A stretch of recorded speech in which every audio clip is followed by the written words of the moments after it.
Hi Year 3, I hope you enjoyed hearing the first chapter of Oi Caveboy by Alan MacDonald. It's my turn to read chapter 2 to you tonight. Chapter 2, Snake Handling for Beginners. Brilliant, declared Hubba. I'm going too, so we'll both be taking the testing. That's so brilliant, it's almost... Brilliant, said Iggy. Yes. They had been trying out the flat stone, taking it in turns to slide down the steep muddy slope. Mostly they fell off or hit a bump and fell off. Better than walking, said Hubba. We could go everywhere with this. As long as everywhere was downhill, agreed Iggy. So, what are you going to call her like? Don't know. A flat stone, maybe, said Iggy. Hubba picked up the stone and brushed off the dirt, giving it some thought. Scootboard, he said. Why? Dunno, just sounds good. Iggy tried out the word a few times. It did sort of sound right. All right, scootboard it is, he agreed. Hubba grinned, pleased with himself. Words weren't usually his strong point. They sat down side by side, looking out over the misty grey valley. Maybe it still needs something else, said Iggy. I could fix something underneath. Hubba nodded. Like rocks, you mean? No. Grass, then? No, something to make it run faster. Rabbits, said Hubba. Iggy gave him a look. He laid the scootboard aside, deciding to work on it later. Right now, there were other things to worry about, like tonight's feast. At least he had the comfort of knowing Hubba would be there and had to pass the testing too. You're not worried, are you? He asked. Me? No, scoffed Hubba. Nor me, said Iggy gloomily. Just think, said Hubba. Come tomorrow, we can go hunting like proper, you know. Hunters? Said Iggy. He leaned forward, resting his chin on his arms. Snakes, though. Why does it have to be snakes? That's all right. I know a lot about snakes, said Hubba. Do you? Iggy looked at him in surprise. Hubba nodded, leaning in closer. For one thing, they got no legs. Right. So you reckon you can kill one? Easy. They won't be running off. Hubba, said Iggy, have you ever seen a snake? Hundreds of times. See one under a rock once. Pinker was. A weeny, wiggly little beast. You mean a worm? Oh. Snakes are usually bigger, said Iggy. A lot bigger, with fangs. Said Hubba, frowning. So you can't just squish them with your foot? Not unless you want to get bitten. Hubba thought this over while scratching his belly. Killing a snake was obviously going to be much tougher than he'd realised.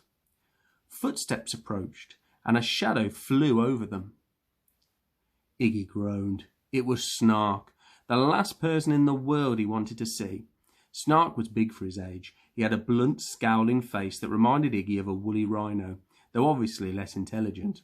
He was the junior tribal champion at boulder ball and headbanger, but his favourite sport was torturing Iggy. Iggy didn't know why Snark picked on him in particular. We're busy, said Iggy. That's so. Snark wiped his mouth. Thought you'd be practising for tonight. My dad says it's just you, me, and Dum Dum. Don't call him that, said Iggy. Why? Gonna sit on me, Dum Dum? Oh, I'm scared. Hubba studied the ground. He knew from bitter experience that getting into a fight with Snark would only end in humiliation. It was best to keep your mouth shut and hope he would go away. So? Nervous? Asked Snark. Iggy shrugged, trying to look unconcerned. They're only snakes. Shouldn't be too hard. Oh, well, depends on the snake, like, said Snark, showing his small yellow teeth. Grass snakes, them's harmless, wouldn't bite a fly, but there's other kinds. Ever seen a swamp snake? Iggy shook his head. Proper huge they are, especially the black-bellied swamp snake. That's a beast. But the best part's how they kill you. I'm not that interested, said Iggy, whose palms were starting to sweat. A swamp snake doesn't bite. That'd be over too quick, see, said Snark. No, her wraps her coils around you, round your legs, round your belly, slithering all over you. Then, when you can't escape, her starts to squeeze tighter and tighter, till you can't hardly breathe, till your eyes pop out and your face turns blue. Iggy had gone pale. I'm sure they won't be giving us swamp snakes, he said. Cut her head off. That's what I'd do, said Snark. "Course, you got to be quick with an axe." He drew out a wicked-looking axe from his belt and twirled it expertly before tossing it high. The axe hummed as it spun in the air, reaching the top of its arc before plunging towards them. Without even glancing up, Snark reached out a hand and caught it neatly by the handle. He grinned and held out the axe to Iggy. "You have a go." "No thanks." "Go on, don't be a yellow belly." "Show him, Iggy," said Hubba. Iggy swallowed hard and grasped the rough wooden handle. He had always been nervous around axes. His dad said you should never play with them. He gathered himself before hurling the axe high, higher in fact than he'd intended. For a moment he lost sight of it in the sunlight, and then he saw it plummeting towards him like a hawk out of the sky. Thunk! It bit the ground, though Iggy didn't see where it landed, since he was curled in a ball with his eyes closed. Snark laughed and picked up his axe, wiping the mud off the blade. "Good luck tonight," he said. "Looks like you're going to need it." They watched him swagger off up the hill, laughing to himself and shaking his head. "He's just trying to scare us," said Iggy. Hubba nodded. "Black-bellied swamp snake. I bet he made that up. Anyway, they'll only be giving us grass snakes." "You think?" said Hubba. "Definitely," nodded Iggy, sounding more confident than he felt.